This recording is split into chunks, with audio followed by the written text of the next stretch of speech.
Welcome to my channel এ Pal English Zone. আমি অসিত পাল। আজকের ক্লাসে আমি তোমাদেরকে ক্লাস 12-এর যে পোয়েট্রি পার্টটা আছে সেই পোয়েট্রি পার্টে মোট 4টি কবিতা আছে। কবিতাগুলো হলো on killing a tree, asleep in the valley, shall I compares thy and the poetry of earth. এই 4টি কবিতা আমি একের পর এক করে যাব। তার মধ্যে আজকের ক্লাসে আমি উইলিয়াম শেক্সপিয়ারের শ্যাল আই কম্পেয়ার্স দাই টু এ সামার্স ডে বা সনেট 18 এই কবিতাটি আমি পড়াবো। যারা এই চ্যানেলটিকে বা এই চ্যানেলের ভিডিওটি প্রথম দেখছো তারা অবশ্যই এপাল ইংলিশ জোন চ্যানেলটিকে সাবস্ক্রাইব করে দিও এবং বেল নোটিফিকেশনটি অন করে রেখো, যাতে করে আমি কোনো ভিডিও ছাড়লে তোমরা অবশ্যই সেটা তাড়াতাড়ি দেখতে পাবে। তাহলে শুরু করছি আজকের class shall I compares to the summer's day by William Shakespeare বা সনেট 18। আস্তে আস্তে আমি তোমাদের ক্লাস 12-এর প্রত্যেকটা কবিতাই পড়িয়ে দেবো এবং প্রোজের যে পার্টটা আছে সেই পার্টটাও আস্তে আস্তে করিয়ে দেব। তবে কবিতাটি শুরু করার আগে আমাদের উইলিয়াম শেক্সপিয়ার সম্বন্ধে কিছু জানতে হবে। William Shakespeare is one of the greatest and the bravest dramatist of the world. He is best remembered for his dramas অবশ্যই ড্রামাস। সে বিখ্যাত তার ড্রামার জন্য। তার বহু নাটক আছে। তার কিছু কিছু কমেডিও আছে, কিছু কিছু ট্র্যাজেডিও আছে, যেগুলো বেশ জনপ্রিয়। কিন্তু আজকের ক্লাসে আমি সেই সব ড্রামা নিয়ে আলোচনা করব না, যেহেতু আজকে তোমাদের যে পাঠ্য বইতে আছে শ্যাল আই কম্পেয়ার দাই টু এ সামার্স ডে, এটা একটা সনেট। তো আমাদের প্রথমেই জানতে হবে হোয়াট ইজ এ সনেট, সনেটটা কী এবং সনেটটা কোথা থেকে এলো, কোন ওয়ার্ড থেকে সনেট এলো, এবং উইলিয়াম শেক্সপিয়ারের সনেটের ভেরিফিকেশনটাই বা কী, বা উইলিয়াম শেক্সপিয়ারের সনেটটা কেন অন্যান্য সনেটের থেকে আলাদা, এটাই আমাদেরকে আগে জানতে হবে। Shakespeare wrote 154 sonnet. শেক্সপিয়ার 154টি সনেট লিখেছিল। তার মধ্যে 1 to 126 এই সনেটগুলি, মানে 1 থেকে 126 এই সনেটগুলি মিস্টার ডব্লিউএইচকে উদ্দেশ্য করে লিখেছিল, তার ফ্রেন্ড। কিন্তু মিস্টার ডব্লিউএইচের পরিচয় পাওয়া যায়নি, এখনও পাওয়া যায়নি। তো এটা ক্রিটিকদের ধারণা mister WH probably William Herbert, কিন্তু এটা একবারে স্যাঙ্গুইন নয় যে এটা উইলিয়াম হারবার্টই হবে, এটা আমাদের ধারণা। বিভিন্ন ক্রিটিকদের ধারণা থেকে ভাবা হচ্ছে মিস্টার ডব্লিউএইচ সম্ভবত উইলিয়াম হারবার্ট। অ্যান্ড তার যে সেকেন্ড পার্ট যে সনেটটা সেটা হচ্ছে 127 to 154, এটা ডেডিকেশন করছে মিস্টার ডার্ক লেডিকে, মিসেস ডার্ক লেডি। ডার্ক লেডির সম্বন্ধেও পরিচয় কিন্তু পাওয়া যায়নি, শেক্সপিয়ার নিজে দিয়ে যায়নি। সম্ভবত এটা মনে করা হয় ডার্ক লেডি, মেরি ফিটনকে ডার্ক লেডি বলা হয় সম্ভবত, কিন্তু এটা যে পরিচয়, ডার্ক লেডির যে পরিচয় শেক্সপিয়ার দিয়ে যাননি। তাহলে আমরা জানলাম শেক্সপিয়ার 154টা সনেট লিখেছিলেন, তার মধ্যে 1 থেকে 126 পর্যন্ত মিস্টার ডব্লিউএইচকে উদ্দেশ্য করে লিখেছিলেন, তার ফ্রেন্ড। তারপরে 127 থেকে 154 পর্যন্ত ডার্ক লেডিকে উদ্দেশ্য করে লিখেছিলেন। তো এই দুজনের যে পরিচয়, মিস্টার ডব্লিউএইচ এবং ডার্ক লেডির পরিচয় কিন্তু শেক্সপিয়ার দিয়ে যাননি। তো সম্ভবত ক্রিটিকদের ধারণা অনুযায়ী আমাদের ডব্লিউএইচ প্রবাবলি উইলিয়াম হারবার্টকে মনে করা হয়, কিন্তু এইটার সঠিক তথ্য কিন্তু শেক্সপিয়ার দিয়ে যাননি।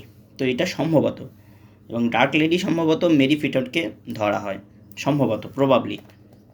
তো এরপর আমাদের জানতে হবে sonnet, what is sonnet. Sonnet কি? যেহেতু আমরা শ্যাল আই কম্পেয়ার্স দাই টু এ সামার্স ডে, এটি একটি সনেট, এটি একটি শেক্সপিয়ারিয়ান সনেট। তো আমাদেরকে আগের থেকে জানতে হবে সনেটটা কী জিনিস। সনেটটা জানলেই তো আমরা এই কবিতাটা আমরা বুঝতে পারবো সনেটটা কী।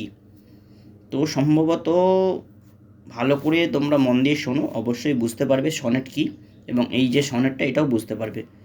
তো সনেট হচ্ছে, sonnet is a 14 lines poems. Sonnet হচ্ছে একটা 14 লাইনের কবিতা। ইট হ্যাজ টু পার্টস, এটার দুটি অংশ আছে। The first part is called octave, the last part is called sestet. তো দুটো পার্ট বললাম। প্রথমে বললাম sonnet is a 14 lines poems, সনেটের 14টি লাইন থাকবে। তাহলে ফার্স্ট পার্টটা ক লাইন, সেকেন্ড পার্টটা ক লাইন, এটা আমাদের জানতে হবে। যেটা আমাদেরকে অক্টেট বলছো, অক্টেট বলছি আমরা, সেটা কত লাইন হবে আর সিস্টেটটা কত লাইন হবে। অক্টেটটা হবে 8 লাইনস, সিস্টেটটা হবে 6 লাইন। তবে তো 8 + 6 সমান 14 হচ্ছে, তাই তো।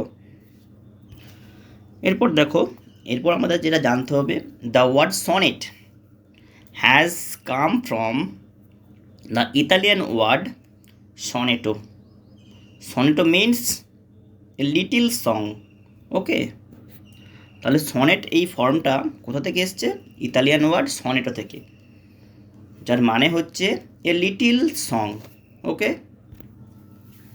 সনেট সম্বন্ধে যে এতক্ষণ যেটা বললাম, যে sonnet is a 14 line poems,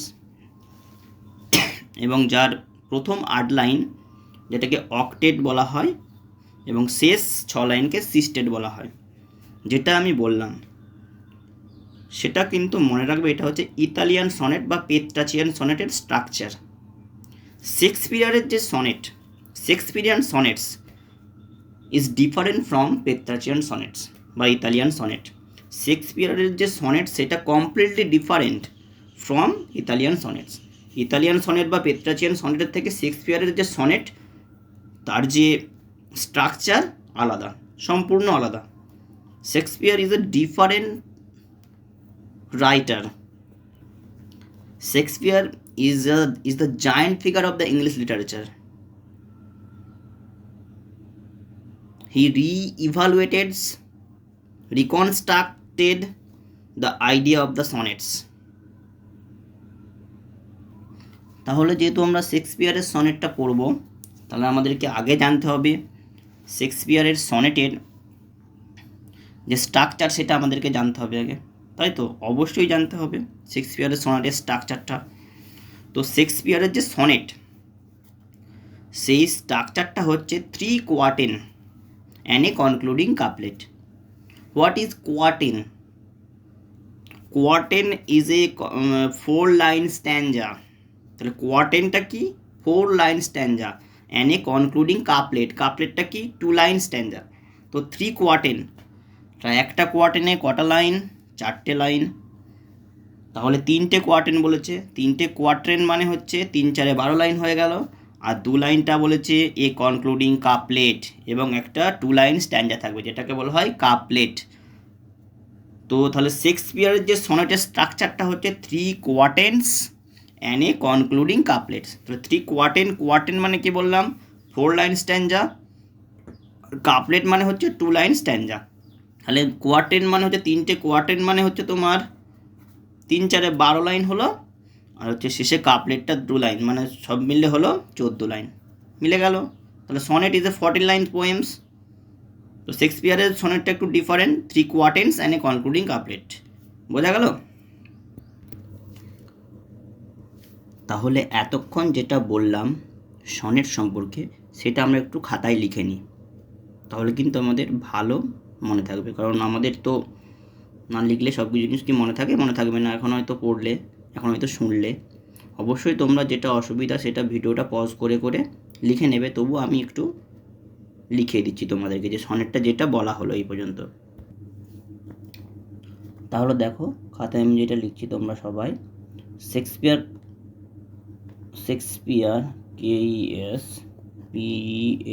Shakespeare রোট কতগুলো লিখেছিল? কতগুলো শেক্সপিয়ার, কতগুলো বললাম? শেক্সপিয়ার কতগুলো সনেট লিখেছিল? 154 সনেট। তাহলে শেক্সপিয়ার রোট 154 সনেটস, 154 সনেটস, তার মধ্যে 1 to 126 এটা মিস্টার WH-কে উদ্দেশ্য করে লেখেছিল।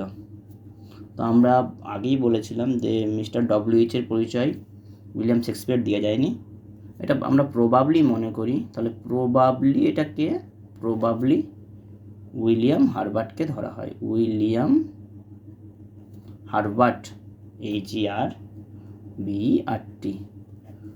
আর 154টা সনেটের মধ্যে তাহলে 127 থেকে 154, তাই তো? এটা কাকে উদ্দেশ্য করে লিখেছে? ডার্ক লেডিকে, ডার্ক লেডি। তো ডার্ক লেডির যে পরিচয় সেটাও কিন্তু শেক্সপিয়ার দিয়ে যাননি। সম্ভবত মনে করা হয় ডার্ক লেডি কাকে মনে করা হয়? মেরি ফিটনকে। প্রবাবলি, এটাও প্রবাবলি, যেহেতু শেক্সপিয়ার নিজে কিছু বলে যাননি। Probably Mary Fitton, MERY, Mary Fitton, FITON, ঠিক আছে? এই দুটোই কিন্তু প্রবাবলি, মানে এই দুটোই কিন্তু যে প্রবাবলি বলা হয়েছে, ঠিক আছে? এগুলো কিন্তু একটাও স্যাঙ্গুইন নয়, এগুলো কিন্তু প্রবাবলি, যেহেতু শেক্সপিয়ার নিজে কিছু বলে যাননি, এগুলো বিভিন্ন ক্রিটিকদের দ্বারা প্রাপ্ত। ওকে, তাহলে দেখো শেক্সপিয়ার 154টা সনেট লিখেছিল, তার মধ্যে 1 থেকে 126 পর্যন্ত মিস্টার WH-কে উদ্দেশ্য করে লিখেছিল, আর 127 থেকে 154 ডার্ক লেডিকে উদ্দেশ্য করে লিখেছিল। তো সনেট এই যে টার্মটা কোথা থেকে এসেছে দেখো, এখানে লেখা আছে সনেট, এই টার্মটা কোথা থেকে এসেছে? The word sonnet has come from the Italian word sonetto. তাহলে সনেট কোথা থেকে এসছে? ইতালিয়ান ওয়ার্ড সনেটো থেকে এসছে। তাহলে সনেটোর মানে কি? It means a little song. তাহলে এটার মানে হচ্ছে এ লিটিল সং। দেখো এরপর আমরা জানবো সনেটটা কি। দেখো লেখা আছে পরিষ্কার, sonnet is a 14 lines poem. Sonnet হচ্ছে একটা 14 লাইনের কবিতা। ইট হ্যাজ 2 পার্টস, এটার 2টি অংশ আছে। দ্য ফার্স্ট পার্ট, অর্থাৎ ফার্স্ট পার্টটা হচ্ছে 8 লাইনস। এই 8 লাইনস যেটা ফার্স্ট পার্ট, 8 লাইন মিলে যেটা ফার্স্ট পার্ট, সেটা হচ্ছে is called octave. The last part, অর্থাৎ শেষের যে অংশটা, লাস্ট পার্ট বলতে লাস্ট 6 লাইন পড়ে থাকছে, যেহেতু আমাদের 8 লাইন হয়ে গেছে আর 6 লাইনই থাকবে, ইজ কল্ড সিস্টেড। ওকে, তাহলে প্রথম যে 8 লাইন সেই পার্টটা হচ্ছে অক্টেড, আর শেষ যে লাস্ট পার্টটা যে 6 লাইন সেটা হচ্ছে সিস্টেড। ওকে, এবার দেখো শেক্সপিয়ারিয়ান সনেটের যে স্ট্রাকচার, আমি এতক্ষণ যে স্ট্রাকচারটা বললাম সেই স্ট্রাকচারটা হচ্ছে ইতালিয়ান সনেট বা পেত্রাচিয়ান সনেট। ওকে, এরপর যে শেক্সপিয়ারিয়ান যে সনেট যেটা আমরা পড়বো, Shakespearean sonnet is completely different from the Petrarchan sonnet বা ইতালিয়ান সনেট। ওকে, তো শেক্সপিয়ারিয়ান সনেটের যে স্ট্রাকচারটা দেখো, স্ট্রাকচারটা হচ্ছে 3 কোয়ার্টেন। ওকে, এটার মেন উদ্দেশ্য 3 কোয়ার্টেন। কোয়ার্টেনটা কি? কোয়ার্টেনটা দেখো পাশে লেখা আছে 4 লাইন স্ট্যাঞ্জা, অর্থাৎ একটা কোয়ার্টেন মানে হচ্ছে 4 লাইন স্ট্যাঞ্জা, 4 লাইনের একটা স্ট্যাঞ্জা। আর এ কনক্লুডিং কাপলেট, এবং শেষে কি থাকবে? একটা কনক্লুডিং কাপলেট। কাপলেটটা কি? 2 লাইনস একটা স্ট্যাঞ্জা। তাহলে 3 কোয়ার্টেন, শেক্সপিয়ারিয়ান সনেটের বৈশিষ্ট্য কি? 3 কোয়ার্টেন। তাহলে 3 × 4 সমান হচ্ছে 12 লাইন হলো। আর কাপলেটটা কত? 1 × 2, 2 লাইনের, তাহলে কত হচ্ছে? 2। তাহলে 12 যুক্ত 2 সমান কত হলো? 14 লাইনস হলো, 14 লাইনস। তাহলে শেক্সপিয়ারের যে সনেটটা is completely different from the Petrarchan sonnet বা ইতালিয়ান সনেট। তাহলে আরেকবার প্রথম থেকে দেখে নাও, উইলিয়াম শেক্সপিয়ারের যে সনেট, সেই সনেটটা ইতালিয়ান সনেট বা পেত্রাচিয়ান সনেটের থেকে কিন্তু ডিফারেন্ট। উইলিয়াম শেক্সপিয়ার মোট 154 সনেট লিখেছিল, তার মধ্যে 1 to 126, 1 থেকে 126টি সনেট তিনি মিস্টার WH-কে উদ্দেশ্য করে লিখেছিলেন, আর 127 থেকে 154 এটা লিখেছিলেন, 127 থেকে 154 এটা লিখেছিলেন ডার্ক লেডিকে উদ্দেশ্য করে। তো এবার আমরা দেখব সনেটটা কি, বা সনেট এই ওয়ার্ডটা কোথা থেকে এসেছে। The word sonnet has come from the Italian word sonetto, যার মানে হচ্ছে এ লিটল সং। ওকে, এরপর আমরা জানবো সনেটটা কী জিনিস। সনেটটা হচ্ছে 8 লাইন্সের একটা পোয়েমস, না 8 নয় 40 লাইন্সের একটা পোয়েম। এই 40 লাইন্সের মধ্যে ফার্স্ট 8 লাইন, যেটা ফার্স্ট পার্ট, এটার নাম হচ্ছে অক্টেট। আর যে শেষ যে 6 লাইনের যে স্ট্যান্ডাটা থাকে সেটাকে বলা হয় সিস্টেট। ওকে, এটা কিন্তু শেক্সপিয়ারিয়ান সনেটের স্ট্রাকচার নয়, এটা হচ্ছে ইতালিয়ান সনেট বা পেত্রাচিয়ান সনেটের স্ট্রাকচার। তো শেক্সপিয়ার, আমরা যেটা জানতে হবে আর একটা জিনিস, শেক্সপিয়ারের যে সনেট তার যে স্ট্রাকচারটা সেটা কিন্তু কমপ্লিটলি আলাদা। দেখো এখানে খাতায় লেখা আছে শেক্সপিয়ার সনেটের যে স্ট্রাকচার সেটাই থাকবে 3 quatrain and a concluding couplet. তাহলে কোয়ার্ট্রেনটা কি? কোয়ার্ট্রেন হচ্ছে 4 লাইন স্ট্যান্জা আর কাপলেট হচ্ছে 2 লাইন স্ট্যান্জা। তো 3 কোয়ার্টেন হলে কি হচ্ছে, দেখো গণিতের মতো করে দিয়েছি। 3 কোয়ার্টেন মানে হচ্ছে 3টে কোয়ার্টেন বলেছে, তাহলে কোয়ার্টেন মানে ক লাইনের স্ট্যান্জা? 4 লাইন, 3 × 4 সমান কত হলো? 12 লাইন, মানে 12 লাইন হলো। তারপরে হচ্ছে একটা কাপলেট বলেছে, কাপলেটটা ক লাইনের? 2 লাইন, মানে হচ্ছে 1 × 2 সমান হচ্ছে 2। তাহলে 12 আর 2 কত হচ্ছে? 14, অর্থাৎ 40 লাইনস মিলে গেছে। দেখো,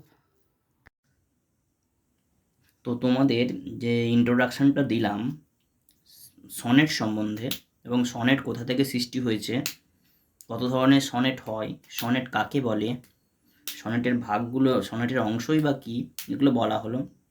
এটা একটু হয়তো টাইমটা বেশি লেগে গেল, কিন্তু এটার অনেক গুরুত্ব আছে। এটার গুরুত্ব হলো এই যে সনেটটা আমরা পড়তে চলেছি, সনেট 18 স্যালাই কম্পেয়ার্স দাই to a summer's day by William Shakespeare, এটার জন্য খুবই গুরুত্বপূর্ণ। প্রথমে যে ইন্ট্রোডাকশানটা দিলাম সেটা।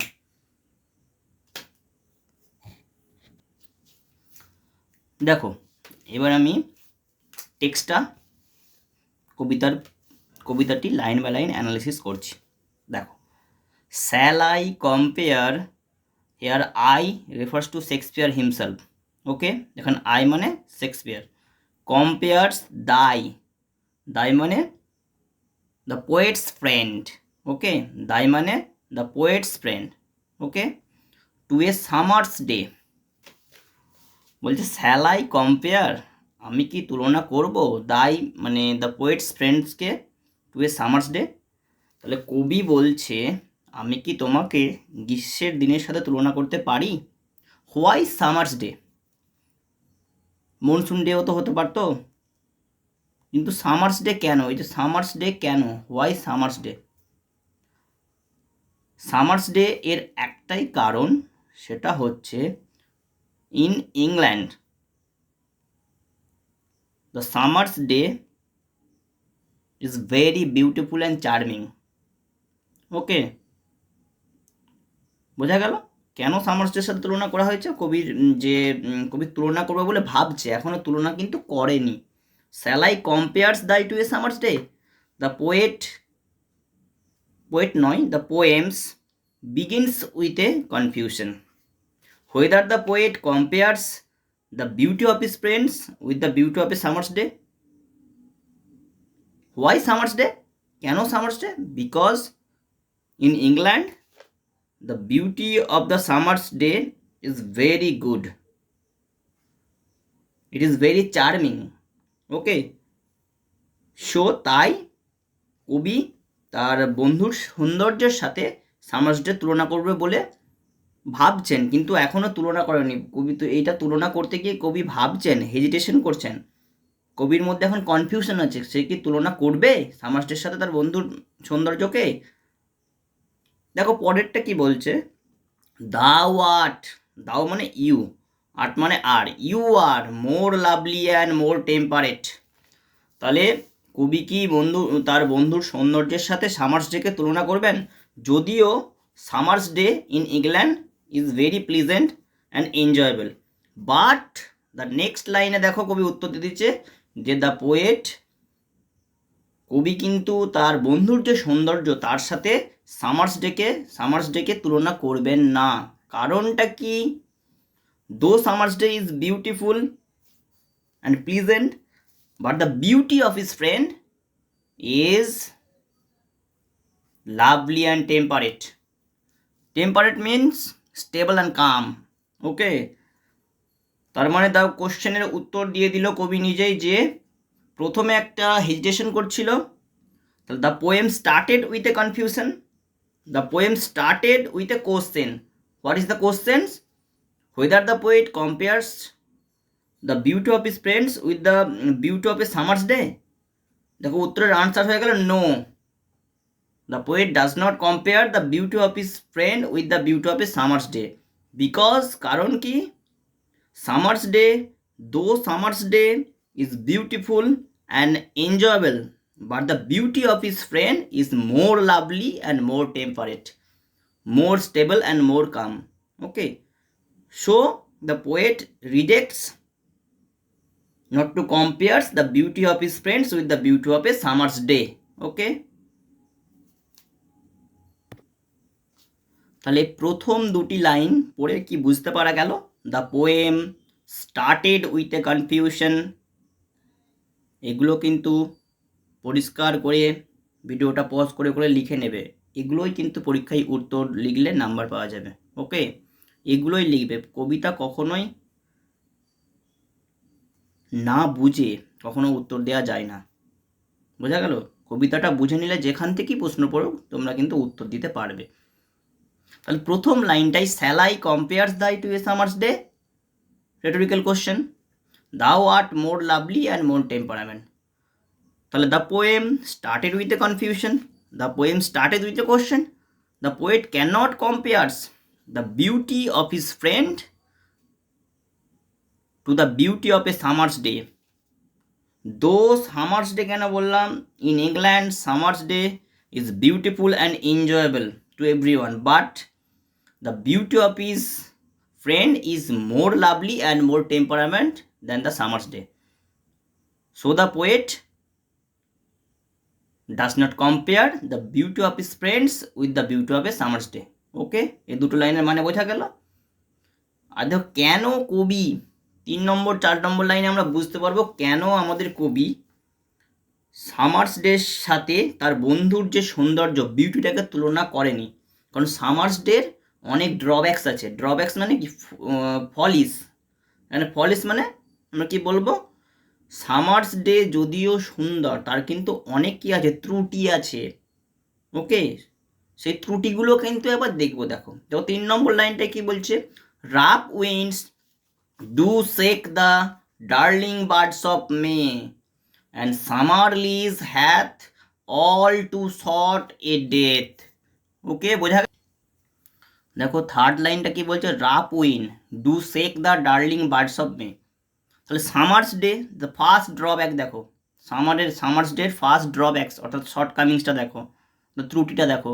Rough wind do shake the darling birds of May, এর মানে হচ্ছে summer's day includes rough wind and the rough wind do shake the darling birds of May. Here May is personified as a mother and the birds personified as his children. Okay, তাহলে summer's day কি করে? Do shake the darling birds of May. Shake মানে কি এখানে? তাহলে summer's day কি করবে? Summers day though summer's day is beautiful and charming, but it has many drawbacks, it has many follies, and the another follies দেখো 4 নম্বর লাইনে দেখো আরও একটা ফলিস কিন্তু বেরিয়ে যাবে। তাহলে দিস ইজ দ্য ফার্স্ট ড্রব্যাকটা কি? সামার্স ডে কি করে? Creates rough wind and rough wind shake the darling birds of May. Okay, এটা ফার্স্ট ড্রব্যাকস। এবার সেকেন্ড, তারপরে ফোর্থ লাইনটা দেখো, and summer lease hath all too short live. এখানে সব থেকে ভাইটাল যেটা হচ্ছে সামার লিজ, সব থেকে ভাইটালটা কি? lease of the summer. Here lease refers to a kind of smoothing sensation. Smoothing হচ্ছে SMOOTHING sensation, a kind of balmy feelings, BLAMY feelings, FELLINGS. তাহলে the lease of summer, তাহলে here lease refers to a kind of smoothing sensation, a kind of balmy feelings. ওকে, একটা কথা তোমরা শুনে থাকবে, lease নেওয়া। কোনো কিছু জিনিস লিজে নেওয়া। লিজে কি করে নেওয়া যায়? কোনো কিছু টাকার বিনিময়ে 5 বছর 10 বছরের লিজে নেওয়া যায়, তাই তো? যখনই কন্ট্যাক্টটা 5 বছর 10 বছর অতিক্রান্ত হয়ে যাবে তখন কিন্তু তোমাকে সেটাকে, সেই বাড়িটাকে বা ঘরটাকে, যে ঘরটাতে লিজে নিয়েছিলে সেটাকে ছেড়ে দিতে হবে, তাই তো? এটা আরেকটাভাবে বোঝাচ্ছে যে, এটা আরেকটা বোঝায় যে সামার্স ডে সে নেচারের কাছ থেকে কি করেছিল? নেচারের কাছ থেকে কি নিয়েছিল? বিউটিটাকে নিয়েছিল। সামার্স ডের যে বিউটি সেটা নিয়েছিল। যখনই সেটা কমপ্লিট হয়ে যাবে সেই বিউটিটা কিন্তু নেচার কেড়ে নেবে। ওকে, কিন্তু the beauty of his friend is eternal. এটাই মেন থিম। এই যে কবিতার মেন থিম হচ্ছে glorification the beauty of his friend with the beauty of a summer's day. Okay, তাহলে আমাদের যে fourth line, and summer lease hath all too short and date, এর মানেটা কি হচ্ছে? The lease of summer is very short. Okay, this is the another drawback or the short coming of the summer. Okay, তাহলে first ড্রব্যাকটা কি সামারের? Though summer's day is beautiful and enjoyable in England, but it has many drawbacks. কি কি drawbacks? Summer's day create a kind of rough wind, and the rough wind do shake the darling birds of May. And this is the first drawback. The second drawback ta ki? The lease of the summer ba the lease of the summer is very short. Okay, this is the another drawback of the summer's day. Okay, বোঝা গেল? তাহলে প্রথম যে কোয়াড্রেন্টটা, সেই কোয়াড্রেন্টটার মানেটা দেখো কিরকম দাঁড়ায়। Shall I compares thy to a summer's day. তাহলে the poem started with a confusion. কনফিউশনটা কি? Whether the poet compares the beauty of his friend with the beauty of a summer's day.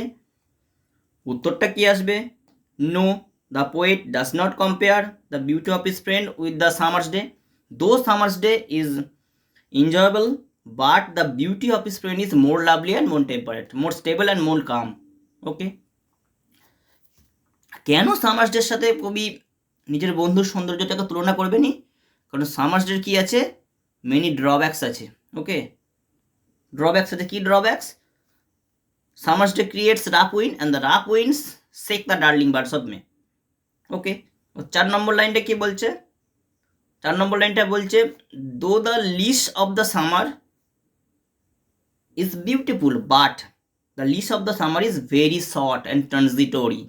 Okay, transitory মানে very short live. ওকে, বোঝা গেল?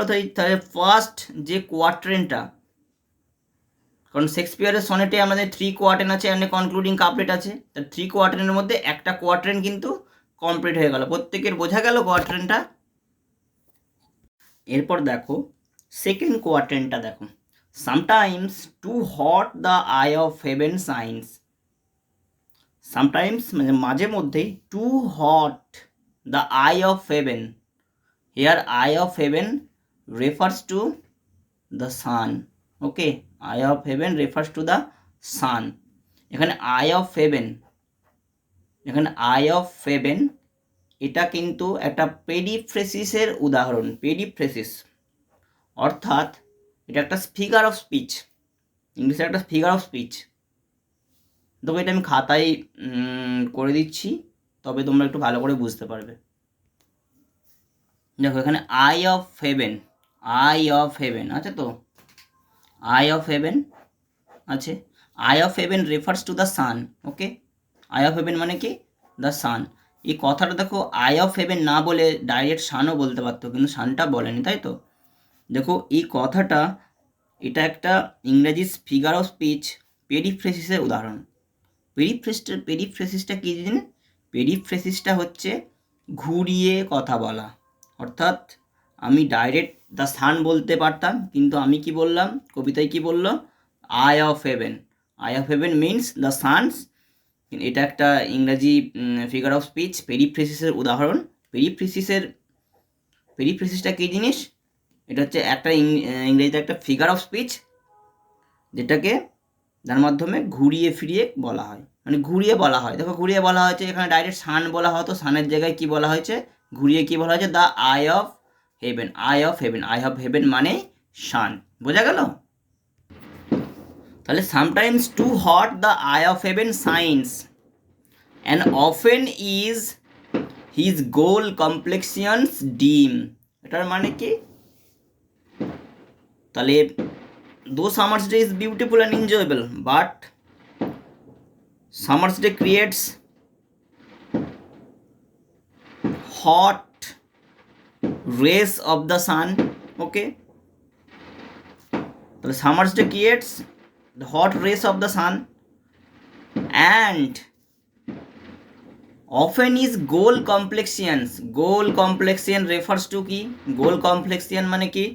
The rays of the sun, the rays, R-A-O-I, rays of the sun. Okay, তাহলে মাঝে মাঝে কি হয়? অত্যধিক সূর্যের কিরণের ফলে মানুষের কষ্ট হয়। আবার মাঝে মাঝে কি হয়? তার যে গোল কমপ্লেক্সিয়নটা, সান মানে the race of the sun, কি হয়? ডিম হয়ে যায়। ডিম মানে কি? ডিম মানে হচ্ছে, বলো ডিম মানে কি? ডিম মানে কি হবে? ডিম মানে পেল হয়ে যায়। পেল, PALE, পেল হয়ে যায়। বুঝতে পারলে? তাহলে sometimes too hot the eye of heaven shines and often is his gold complex and dims. মাঝে মাঝে সূর্যের যে রশ্মিটা, সেটা প্রচণ্ড তাপ দেয়। আবার কি হয়? তার গোল কমপ্লেক্সনটা কি হয়? আবার ডিম হয়ে যায়, অর্থাৎ পেল হয়ে যায়। মানে এর যে সৌন্দর্যটা, সামার্সের যে সৌন্দর্যটা, সেটাও কিন্তু ট্রানজিটরি। বোঝা গেল? ও 3 নম্বর লাইনটা দেখো, আমাদের সেকেন্ড যে এটা কি, 4টে লাইনকে কি বলে একসাথে? কোয়ার্টেন। এটা হচ্ছে সেকেন্ড কোয়ার্টেন। বোঝা গেছে? সেকেন্ড কোয়ার্টেন। প্রথমে এটা হচ্ছে ফার্স্ট কোয়ার্টেন, আর এই 4 লাইন মিলে কি হবে? এটা হচ্ছে থার্ড কোয়ার্টেন। ঠিক আছে, থার্ড কোয়ার্টেন। বোঝা গেল? আর এটা হচ্ছে কাপলেট। দুটো লাইন নিলে কাপলেট হয়, বলা হয়েছিল। বোঝা যাচ্ছে তো? তাহলে সেকেন্ড যে কোয়ার্টেনটা শুরু হয়েছে, প্রথম দুটো লাইন বোঝা গেল। এবার 3 নম্বর লাইনটা দেখো, সেকেন্ড কোয়ার্টেনে। And every fair from fair sometime declines. Every fair from fair মানে কি? এভরি ফেয়ার মানে কি? Every fair from fair sometime declines.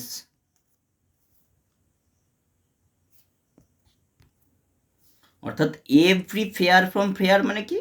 Every beautiful object in the world will be decline. মানে every beautiful object in the world will be decline. বোঝা গেল? মানে সমস্ত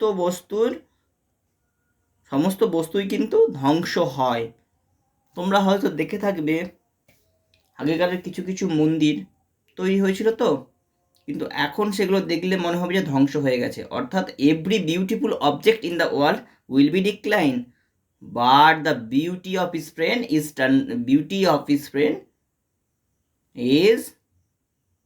কি? The beauty of his friend is permanent. বোঝা গেল? তাহলে every beautiful object decline কিভাবে হয়? বাই চান্স, অর্থাৎ by accident, or nature changing score untrim. Here nature changing course মানে কি? nature changing course মানে the rule of nature, তাহলে every beautiful object will be decline by nature changing course, অর্থাৎ the rule of the nature, because the time is powerful, time can change everything. Okay, তাহলে every beautiful object change হয়ে যায় বা decline হয়ে যায় কিসের জন্য? By the nature changing course, the rule of the nature, or by chance, by accident. এর অপোজিটটা যদি বলো, the beauty of his friend is permanent, still permanent, because the beauty of his friend is more temperate and more stable and more lovely. Though summer's day has many drawbacks, the beauty of his friend will remain unchanged. বোঝা গেল? তাহলে আমাদের যে 2 নম্বর কোয়াড্রেন্টটা, সেই কোয়াড্রেন্টটা তাহলে ভালো করে লক্ষ্য করলে কি দেখা যাবে? Sometimes too hot eye of the heaven, here eye of the heaven refers to the sun, it is a example of a figure of speech. কি ফিগার অফ স্পিচ? পেরিফ্রেসিস। এটা কিসের উদাহরণ? I of হেভেনটা পেরিফ্রেসিস। পেরিফ্রেসিসটা আমি খাতা লিখে তোমাদেরকে দেখিয়েছি। পেরিফ্রেসিসের কাজ কি? পেরিফ্রেসিসের কাজ হচ্ছে ঘুরিয়ে ফিরিয়ে বলা। আমরা একবারে ডাইরেক্ট কি বলতে পারতাম? সান বলতে পারতাম, কিন্তু তা না বলে আমরা ঘুরিয়ে কি বলেছি? The eye of haven. তাহলে মাঝে মধ্যেই কিন্তু প্রচণ্ড রোদের ফলে মানুষের কষ্ট হয়, and the often is his gold complexion dim, এবং মাঝে মাঝে তার যে রেস অফ দ্য সানটা কি হয়ে যায়? ডিম হয়ে যায়, অর্থাৎ পেল হয়ে যায়। কিসের দ্বারা পেল হয়? তোমরা দেখে থাকবে, মেঘ ধরলে কিন্তু রোদটা কি হয়ে যায়? চলে যায়, অর্থাৎ পেল হয়ে যায়। বোঝা গেছে কেন পেল হয়ে যাচ্ছে? বোঝা গেল ব্যাপারটা? ও 3 নম্বর লাইনটা দেখো, every fair from the fair sometime declines, অর্থাৎ every beautiful object in the world will be decline by chance, অর্থাৎ বাই অ্যাক্সিডেন্ট, অর্থাৎ nature changing course. Nature changing course means the rule of the nature. Time is powerful, time can change everything. Okay, time can change everything, but the beauty of his friend is still remain unchanged. বোঝা গেল? তাহলে second কোয়াড্রেন্টটা, first কোয়াড্রেন্টটা, second কোয়াড্রেন্টটা বোঝা গেল। এবার আমরা যাব third quadrant. তাহলে এবার থার্ড যে কোয়াড্রেন্টটা সেটা আমরা এবার পড়ি। ফার্স্ট কোয়াড্রেন্ট আর সেকেন্ড কোয়াড্রেন্টটা হয়ে গেছে, এবার থার্ড কোয়াড্রেন্টটা আমরা দেখব। But thy eternal summer shall not fade, nor lose possession of that fair thou owest, nor shall death brag thou wanderest in his shade, when in eternal lines to time thou growest.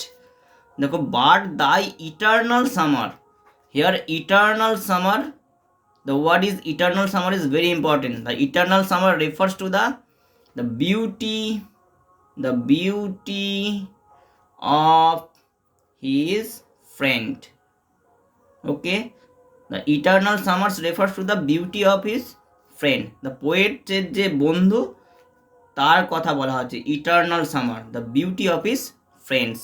Shall not fade, অর্থাৎ the beauty of his friend will not decaying, not fade, not lose possession, এবং সে যেটা অর্জন করেছে সে কখনোই সেটা হারাবে না। দেখো, nor lose possession of that fair the owest, যে বিউটিটা সে অর্জন করেছে, এখানে ওয়েস্ট মানে হচ্ছে ওন, OWN,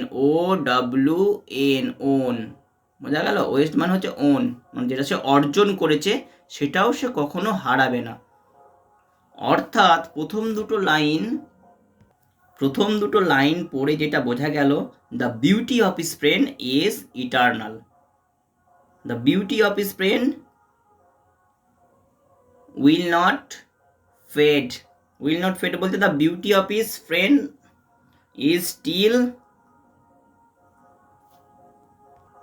স্টিল আনচেঞ্জড, অর্থাৎ তার যে বন্ধুর সৌন্দর্যটা সেটা এখনো আনচেঞ্জড হয়ে আছে, কিন্তু সামার্স ডে যে সৌন্দর্য সেটা কিন্তু চেঞ্জ হয়ে গেছে, সেটা ডিক্লাইন হয়ে যাচ্ছে আস্তে আস্তে, কিন্তু the beauty of his friend is still alive. Okay, second লাইনটা দেখো, নর লুজ পজেশন সে কখনো হারাবে না of that fair the owest, যেটা সে অর্জন করেছে, মানে সে যে বিউটিটা অর্জন করেছে সে সেটা কখনোই হারাবে না। কেন বলছে হারাবে না? দেখো তার পরেটা, not shall death brag the wander'st in his shade, অর্থাৎ ডেথ, আমরা জানি death is a great leveller. Death can control everything and every individual object in the world. Death can control every individual object in the world, but the death cannot control the beauty of his friend. Why? Is it possible? Yes, is it possible? এটা কখন সম্ভব? যখন কোনো কবি তার যে eternal verse থাকবে, তার যে ডেথলেস ভার্সের মাধ্যমে তাকে যদি স্মরণীয় করে রাখে, তার যে সে কিন্তু কখনোই মরবে না, তার যে সৌন্দর্য কখনোই হারাবে না। দেখো যেটা বলছে, নর শ্যাল ডেথ ব্র্যাগ, মানে মৃত্যুও কি করতে পারে না, ব্র্যাগ মানে প্রাউড, গর্ববোধ করতে পারবে না। দাও ওয়ান্ডারেস্ট ইন ইজ সেড, মৃত্যুও কখনো তোমাকে তার ছত্র ছায়ায় নিয়ে আসতে পারবে না। কেন পারবে না? when the eternal lines to time thou growest, here eternal lines refers to, eternal lines মানে কি?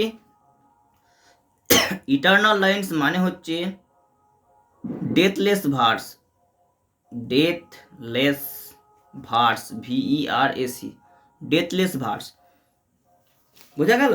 তাহলে এটা যে থার্ড কোয়ার্টেনটা পড়া হলো, থার্ড কোয়ার্টেনটা পড়ে আমরা কি বুঝতে পারছি?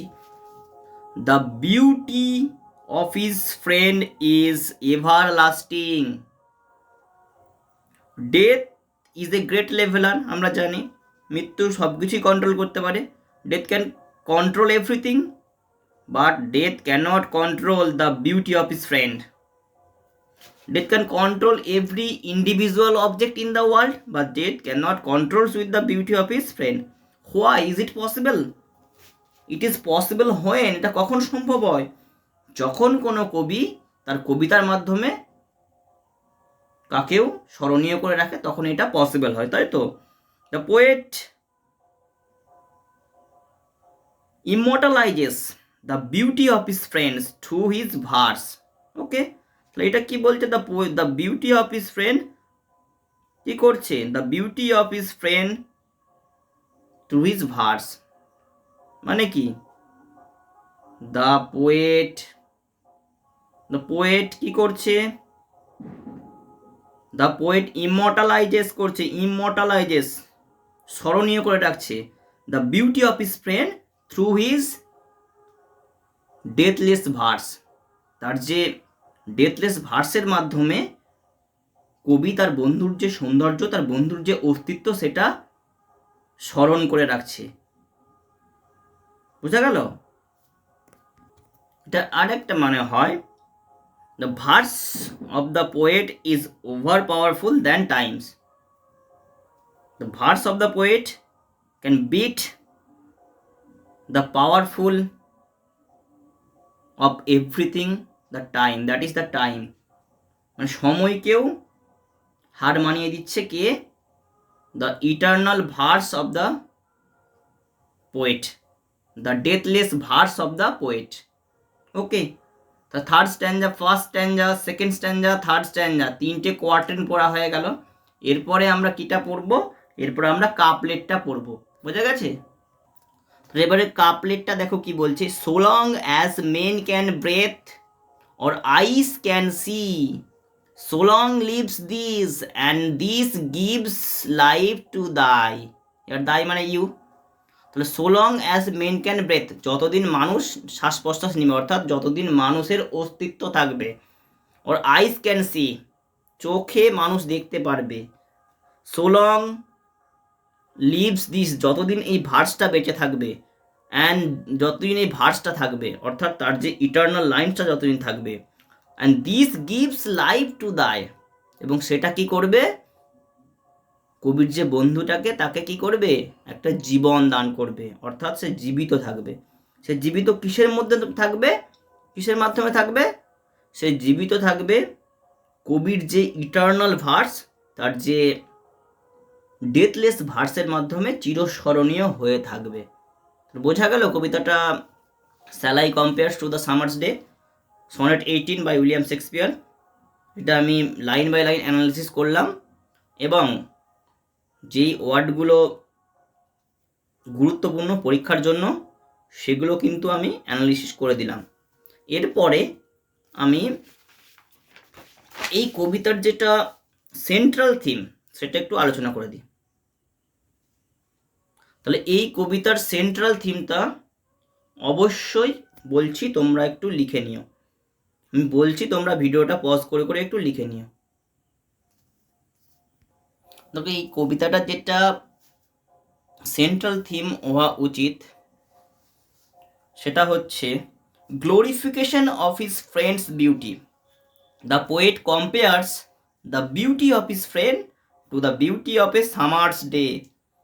The poet immortalizes the beauty of his friends by the power of his verse.